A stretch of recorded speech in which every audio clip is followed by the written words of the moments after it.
El mundo está controlado por unos cuantos que nadie ha visto, pero que todos conocen, o eso dicen, con el poder de mover como títeres a los personajes más poderosos, influyentes e incluso famosos de nuestro tiempo. Pero ¿cómo podríamos develar una sociedad secreta que se mantiene en las sombras y que paradójica y quizá convenientemente se vuelve imposible de descubrir o de desmentir?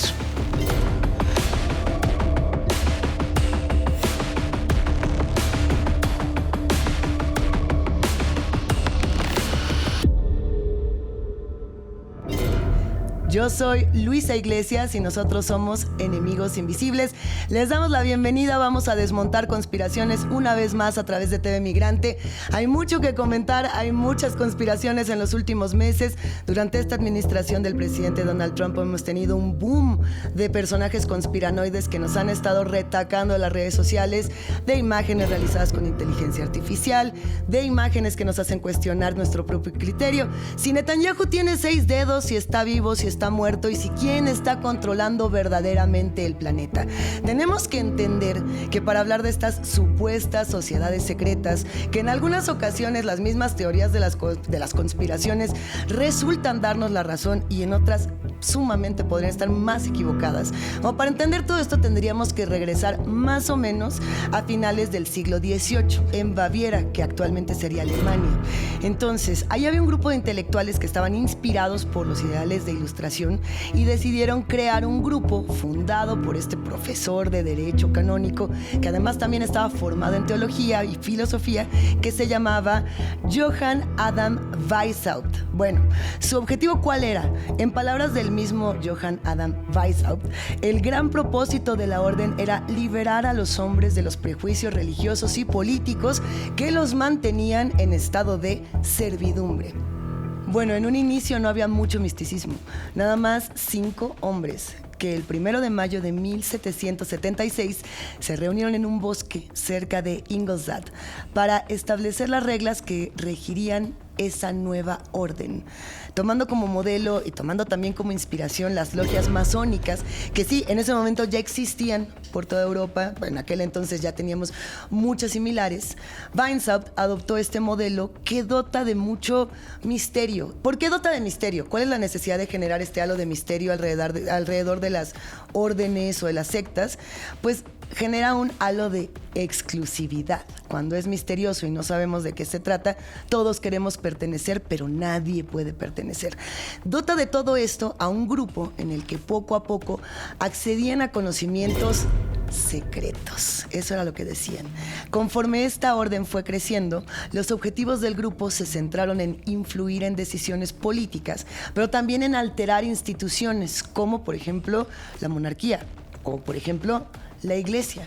De este modo, algunos miembros se unieron, y ¿cómo se unieron? Más bien, se infiltraron a grupos como los masones en busca precisamente de reclutar a nuevos miembros que quisieran irse a una sociedad todavía más exclusiva y todavía más secreta. Tal fue el revuelo que causó la expansión de este grupo, que hay personas como Agustín Barruel, un sacerdote y periodista francés, que tras la Revolución Francesa aseguró precisamente que grupos secretos como los Illuminatis fueron los responsables de la destrucción del sistema monárquico desde adentro. O sea, empezaron a surgir todas estas voces que ya empezaban a hablar de aquellas sociedades sin nombre y particularmente a nombrar algunas como el caso de los Illuminatis.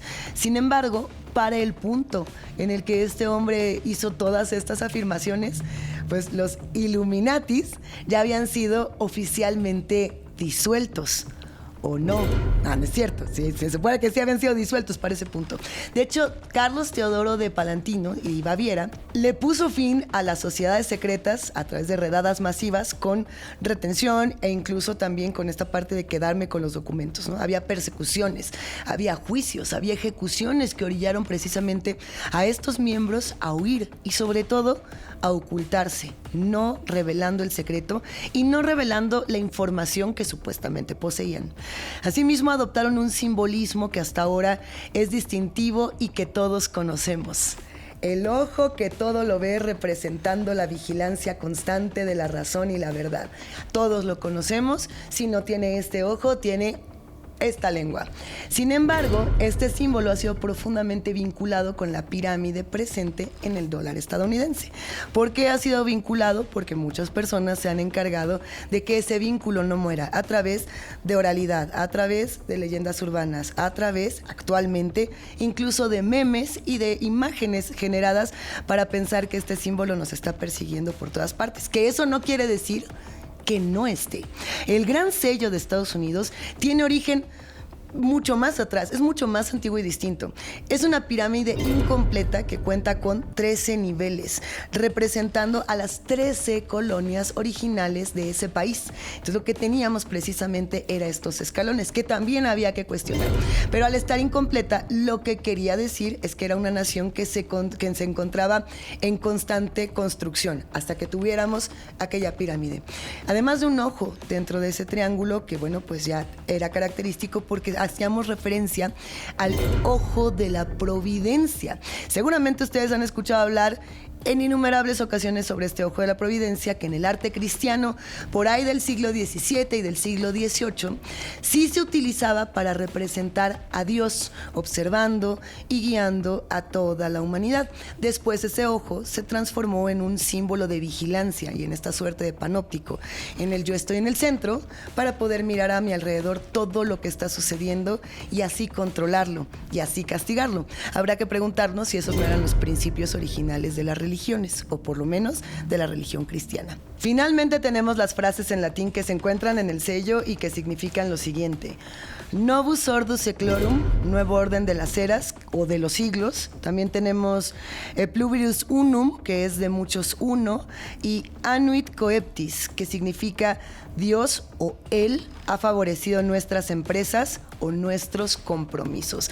Y de todas esas, la que más se recupera es la de nuevo orden de los siglos, siendo esta última frase la que alimenta las conspiraciones y teorías que fueron popularizadas por Robert Anton Wilson, John Robinson e incluso Nesla Webster. Esto todo ocurrió ya en el siglo XX. Mientras que el historiador de ideas políticas James H. Billington explica que esta sociedad ilustrada nada tiene que ver con un control y relación con los símbolos estatales estadounidenses, pues las voces se han decidido porque esta conversación quede incompleta y siempre vamos a tener quizá esa pirámide a la mitad.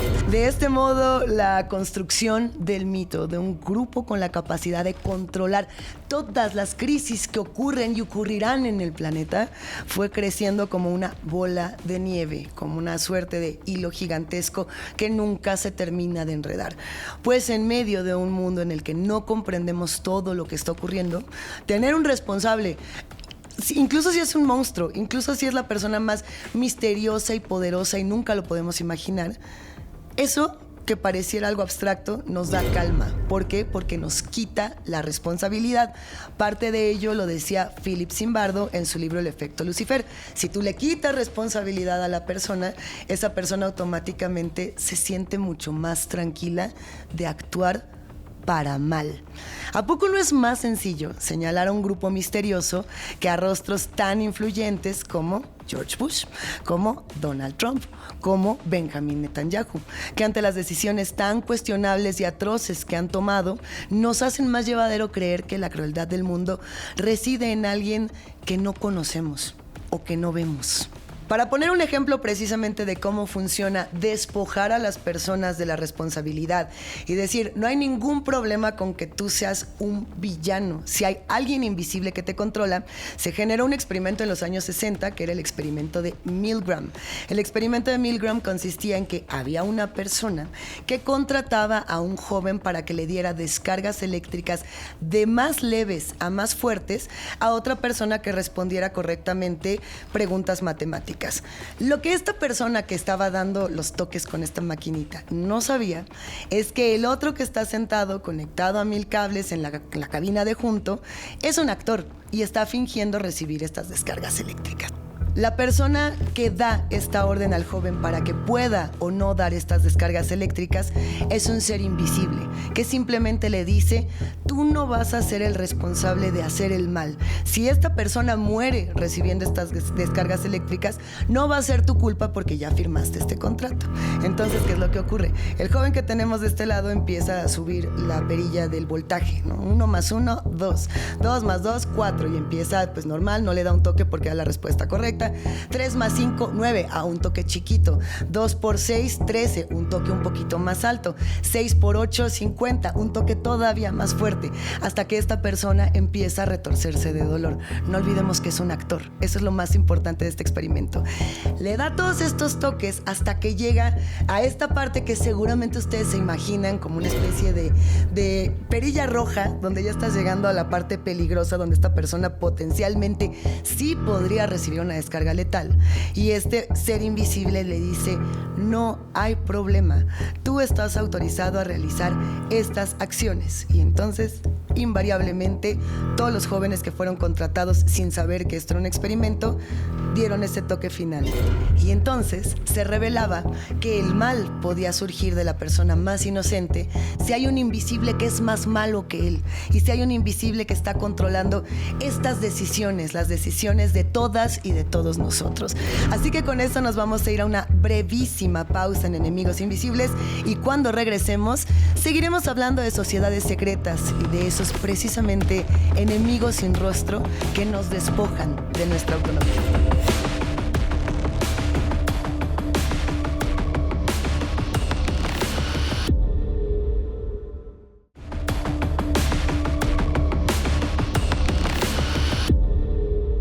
Soy Luisa Iglesias y nosotros somos Enemigos Invisibles. Antes de irnos a una pausa, estábamos platicando aquí en TV Migrante con respecto al experimento de Milgram, y un poco lo podemos ligar con este otro experimento que también causó mucho revuelo en los años 70, que fue el famosísimo, legendario experimento de la cárcel de Stanford.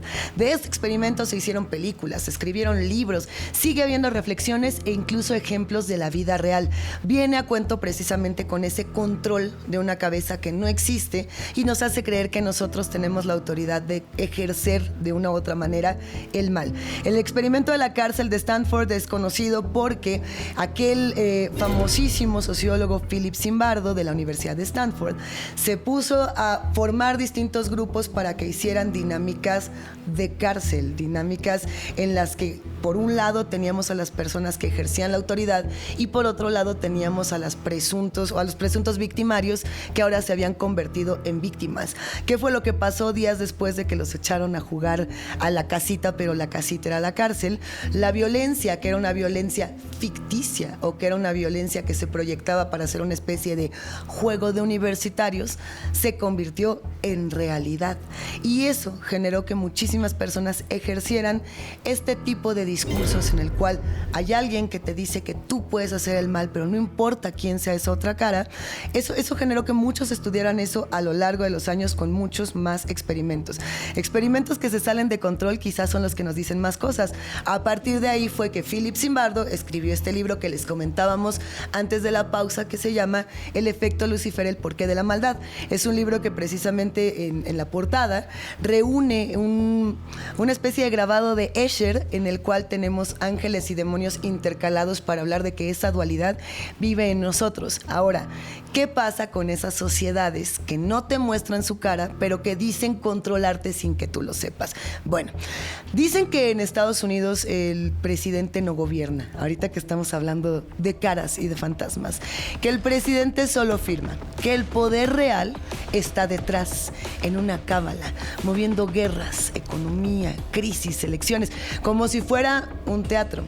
Según el artículo de Mike Rothschild, la teoría dice que la presidencia estaría influenciada por los Illuminati, este grupo misterioso aparentemente todopoderoso que habría sido vinculado prácticamente a todos los presidentes desde George Washington hasta Barack Obama, y a casi todas las decisiones tomadas en este cargo.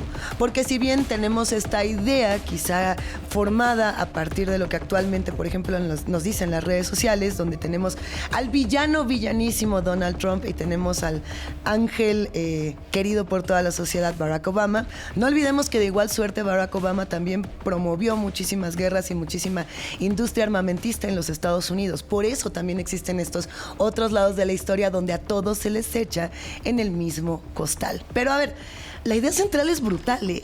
Guerras, crisis económicas, política exterior, hasta desastres ambientales serían orquestados por los que mandan, y los que mandan entre esas grandes comillas porque no tienen cara, pero mandan para ganar dinero y sobre todo para controlar a las masas. Según Rothschild, los teóricos de la conspiración ven el número de presidentes masones como una suerte de indicio o de influencia Illuminati en la Casa Blanca. Y aún así también habría presidentes Illuminati que no todos fueron masones, ¿eh? O sea, no todos estaban en ese mismo saco. Sobre todo, esto empezó a cambiar después de la Segunda Guerra Mundial. Según Business Insider, varios presidentes han estado afiliados a sociedades secretas a lo largo de los años. Y además, se plantea un dato que alimenta esta sospecha, ¿no? 14 presidentes fueron masones. Pero bueno, esto también abre otra lectura. Muchas de estas sociedades funcionarían más como clubes sociales, ¿no? Como fraternidades, Club de Toby, con redes, rituales, con códigos, y aún así la conspiración no se detiene allí, porque la mente paranoica que dice, ¿no? Que un presidente tenga un apretón secreto, pues tampoco es que sea una anécdota, eso es a lo que me refiero. Tenemos esta suerte de evidencia. Rothschild pone ejemplos que en la teoría se usan como prueba, ¿no? O como esta especie de coartada. A ver, vamos a poner ejemplos de esto, ¿no? Teníamos, por ejemplo, a George Washington, ¿no? Que, no sé, masón, ligado a una logia, ¿no? Con su Biblia masónica en su juramento presidencial. Bueno, Washington escribió en una carta en 1798 que no dudaba de que la doctrina de los Illuminati y los principios del jacobinismo se hubieran difundido en todo Estados Unidos. Ese fue el primero, ¿no? Tenemos a Thomas Jefferson, por otro lado, ¿no? Él aparece en una carta en 1800 elogiando a Adam Weishaupt, fundador de los Illuminati, que les decíamos hace un rato antes de la pausa, con un tono que los conspiracionistas leen como admiración ideológica, lo cual llama mucho la atención.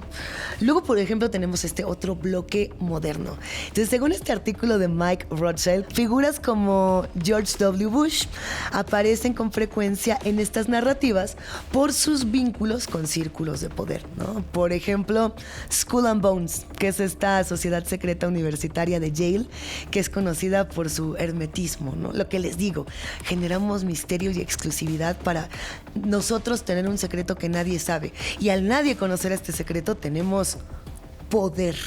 Tenemos también con W. Bush el Council of Foreign Relations, que era este influyente foro donde políticos, académicos, empresarios pues discutían temas de política internacional. Ahora, Bush también fue director de la CIA, ¿eh? Esto fue entre 1976 y 1977. Y para muchos seguidores de estas teorías, este tipo de posiciones dentro de un aparato de seguridad del Estado, pues claro que alimenta la idea de que existen redes de poder que operan más allá de lo visible. A ver, aquí hay algo interesante. Algo parecido ocurre con Bill Clinton. En estas teorías se le relaciona con espacios como Bilderberg, que son estas reuniones privadas de líderes políticos, financieros, empresariales, que desde hace décadas ya despiertan sospechas precisamente por su carácter reservado. Ahora, tengo que decirles algo con respecto a esto. En este episodio ni siquiera estamos abordando el tema de los Epstein Files, ni estamos abordando las redes que ahora se están relacionando de una u otra manera con una cultura sionista o con una cultura de ultraviolencia e incluso con las guerras actuales. Lo dejamos fuera porque eso forma parte de todo otro aparato de ideologías y de teorías de la conspiración. Y aquí justamente viene una segunda capita, lo que convierte una teoría en una fábrica de historias, dirían algunos, ¿no? Según la BBC, para entender cómo nacen las teorías conspirativas modernas, hay que mirar hacia los años 60. Ahí es donde aparece Principia Discordia, que es esta parodia underground, y después por ahí de, no sé, 1975 aparece The Illuminatus Trilogy, que populariza precisamente la idea de que se gobierna el mundo desde las sombras, ¿no? Cuando esa puerta se abre, ya entra cualquier cosa. Reptilianos, símbolos raros, hipnosis por imágenes, todos los entes que nos gustan en la ficción, aquí los buscan desde la realidad. Y por todas estas cosas es que dicen que la realidad supera la ficción, ¿no? Hay muchos textos, hay demasiado de qué hablar cuando entramos en el territorio Illuminati, conspiranoide, alguien nos controla, no sabemos quién es, le preguntas a tu compa, a tu amiga, a tu novio, a tu papá, a tu mamá, quiénes controlan el mundo, y siempre te dicen, no lo entenderías, o son nombres que nunca vamos a saber. Bueno, entonces nos estaría faltando trabajo periodístico detrás. Nos estaría faltando más bien la búsqueda de.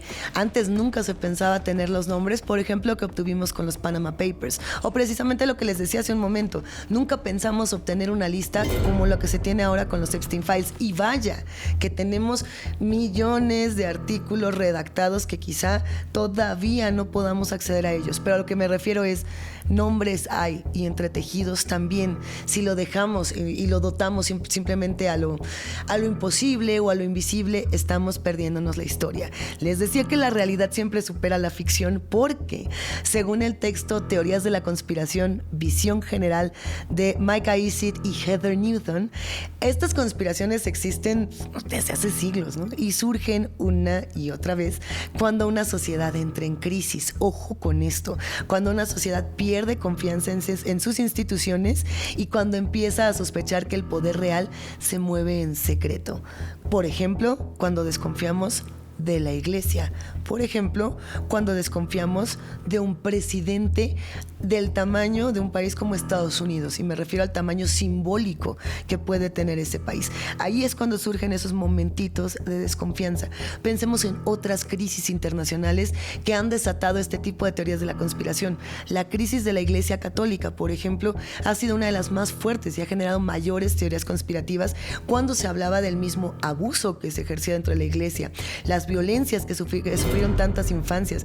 En fin, imagínense esto, ¿no? El asesinato del presidente John F. Kennedy. Esto fue en 1963 y se convirtió en una de las teorías conspirativas más influyentes del siglo XX. Décadas después seguirían otras, ¿no? El Área 51, la cual a mí me encanta. Yo soy fan del Área 51. Quiero creer en los aliens, pero también quiero entender por qué en esos años surgía algo como esto, o por qué el alunizaje de 1969 se veía como una manera de distraer a las sociedades. ¿Por qué las sospechas, por ejemplo, sobre los atentados del 11 de septiembre? O incluso por qué las mismas sospechas conspirativas que hemos visto en diferentes redes con respecto a que el presidente Donald Trump está planeando autobombardear Los Ángeles para culpar a Irán y luego desatar una guerra todavía más grande en el contexto actual de 2026. Pero a ver, durante la presidencia de Barack Obama surgió este movimiento birther que sostenía que había nacido fuera de Estados Unidos, ¿no? Y que, por ejemplo, Donald Trump fue uno de los, grandes promotores visibles de esta teoría antes siquiera de llegar a la Casa Blanca, ¿no? Barack Obama no es estadounidense, no vote por él, está fingiendo que nació en otra parte. Bueno, tras su elección en 2016, el fenómeno se intensificó. Trump difundió diversas teorías y al mismo tiempo algunos de sus seguidores lo colocaron en el centro de QAnon. QAnon es esta narrativa que afirma la existencia de conspiraciones profundas dentro del gobierno estadounidense. Y justo, a ver, ese clima es el que ha permitido nuevas teorías, que estas nuevas teorías circulen con fuerza. Otro ejemplo, les había dicho el del Pizzagate, pero otro ejemplo reciente es el libro The Invisible Coup de Peter Schweizer, que plantea que actores internos y externos estarían de una u otra forma manipulando los flujos migratorios para influir en la política estadounidense. Esta afirmación, que además de que se expone sin pruebas ni argumentos sólidos, es muy nociva para las poblaciones internacionales y particularmente para las poblaciones migrantes, no solo en Estados Unidos, sino en otras latitudes. Por ejemplo, ahora cuando estamos hablando de estos éxodos que están ocurriendo en distintos países como Líbano. Pero bueno, esta narrativa suele aparecer vinculada a discursos como la llamada teoría del gran reemplazo, que sostiene que cambios demográficos impulsados por la migración estarían alterando deliberadamente el equilibrio político y cultural en Estados Unidos. Actualmente este libro ha recibido pues un impulso mediático muy fuerte. Fue promovido públicamente por el mismo Trump, lo que lo llevó a ocupar que el primer lugar en esta lista de bestsellers del New York Times, y era un poco insólito, era un poco inédito, porque en esta lista siempre había tenido como este auge de autores, ya sea de ficción o de crítica o de crónica o de ensayo, pero mucho más acercados al periodismo y mucho más alejados de esta teoría conspiranoide. Pero bueno, así es como funciona el poder de las teorías conspirativas. Nacen en momentos de incertidumbre, se alimentan de símbolos y secretos y crecen cuando la confianza en las instituciones empieza a fracturarse. Es decir, la pregunta aquí no solamente sería si las conspiraciones existen o no, porque de que existen, existen. Tenemos otra pregunta quizá. ¿Quién se beneficia? ¿Quién? Cuando millones de personas empiezan a creer que el verdadero poder está siempre escondido. Le prometo que usted y yo no somos los que nos beneficiamos. Nos divertimos, claro que sí, porque el gran acierto de las teorías conspirativas es que son divertidísimas. No hay nada que nos guste leer más que esas teorías de la conspiración. Si uno tiene un libro muy serio de ensayos y un libro de conspiraciones alienígenas, le prometo que seguramente se va a echar una carcajada más grande con la conspiración alienígena, pero lo invito a que primero lea el otro y después se divierta como si fuera un gran libro de ciencia ficción. Pero bueno, luego de esta construcción compleja entre verdades, una necesidad social por explicarse y también por buscar responsables, interpretaciones esotéricas no confirmadas, un sistema que puede beneficiarse de todo esto, también es complicado discernir lo conspiranoico de lo probable, o incluso de una estrategia de publicidad para una industria que ya sabemos que todo lo sabe vender e idealizar. O sea, también pensemos que estas conspiraciones se fabrican para el marketing. Un ejemplo de eso puede ser Beyoncé, por ejemplo, ¿no? Vámonos al mundo del pop, de las estrellas del pop.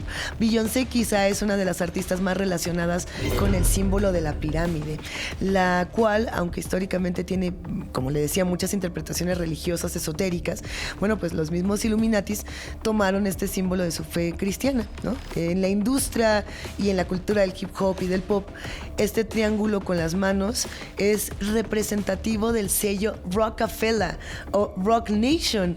El símbolo de Rock Nation está asociado al esposo de Beyoncé, que es Jay-Z. Jay-Z, por ejemplo, que es este rapero, permítanme comentarles, muy cercano a P. Diddy, otro de los grandes involucrados en términos de abuso infantil. Jay-Z es el curador de las estrellas que aparecen en el Super Bowl, por ejemplo. Rock Nation es quien se encarga de elegir que artistas como Bad Bunny, que artistas como Rihanna, por ejemplo, formen parte de estas respuestas contraculturales en uno de los estadios más representativos de Estados Unidos. Y sin embargo, puede que haya algo detrás. Pensemos en Rihanna, que les acabo de mencionar. Ella ha participado en diversas sesiones, en diversas portadas, ha hecho composiciones en sus videos musicales que tienen una multiplicidad de interpretaciones con elementos que al mismo tiempo pues, podrían hacer alusión a los Illuminatis o a otras cosas, ¿no? O sea, podrían también ser interpretaciones teatrales o conceptuales de su obra, pero es otra de las que ha sido muy vinculada.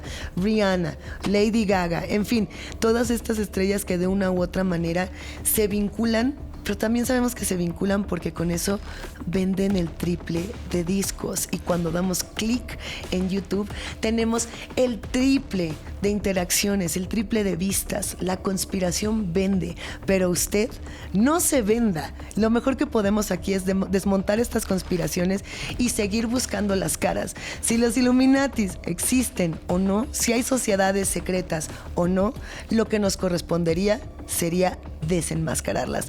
Yo soy Luisa Iglesias y nosotros somos Enemigos Invisibles. Nos encontramos en la próxima por acá en TV Migrante.